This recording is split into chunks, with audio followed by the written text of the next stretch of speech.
Yes, it is me, Market Vendor, here again today.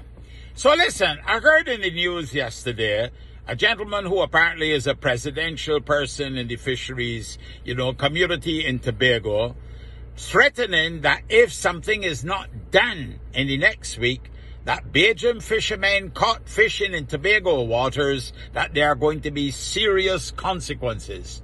Now, he didn't say what those serious consequences are, but apparently it seemed to me like he is setting up himself to be a sheriff in town. He must be Wyatt Earp or one of them fellas, setting up unilaterally that he will be a sheriff of the waters between Trinidad and Tobago and Barbados. Now, rightfully, the Prime Ministers of Trinidad and Tobago and Barbados have indicated there is no issue between the two, but yet this gentleman and his cohorts continue to make these noises and to make threats about things that have to be done and what will be done if things are not done. I just want to tell Mr. Douglas to say, be careful with the words that you use, sir. Because this is the problem in the Caribbean. There's a word called insularity. Insularity that we need to get rid of in this Caribbean. Because we as Caribbean people have long worked together and lived together. These islands and these countries are too small for us to be fighting among one another and to be being petty about whose waters end where, whose waters begin where.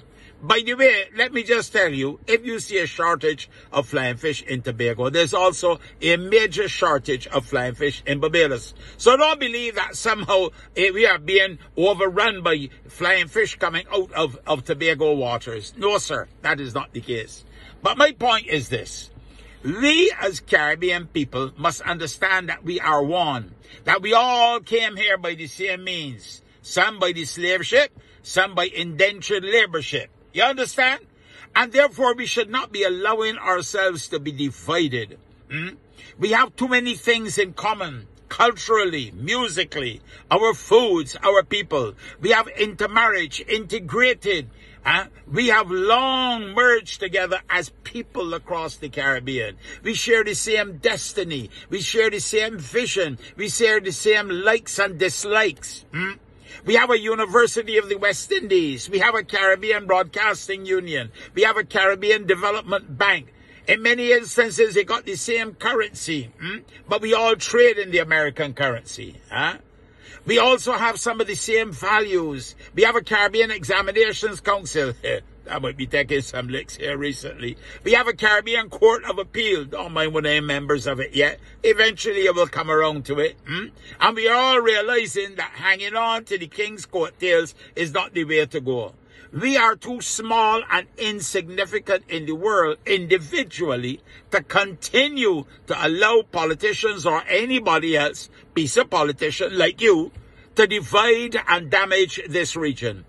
We all operate on the same breadbasket of tourism by and large, except for Trinidad and Tobago and Guyana.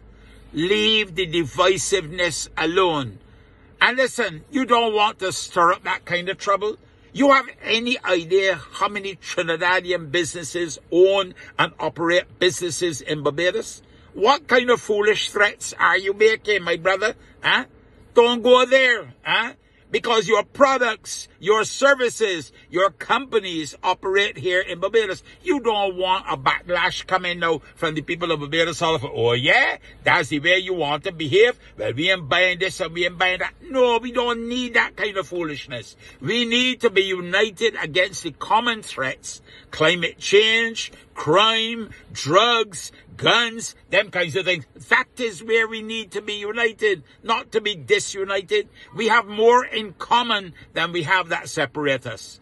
You therefore should not become part of the separation, but part of the effort to unite. I'm only a market vendor, gone for now. I hope that you hear what I tell you and listen. Market gone for now. But you have a blessed and a wonderful day and happy fishing.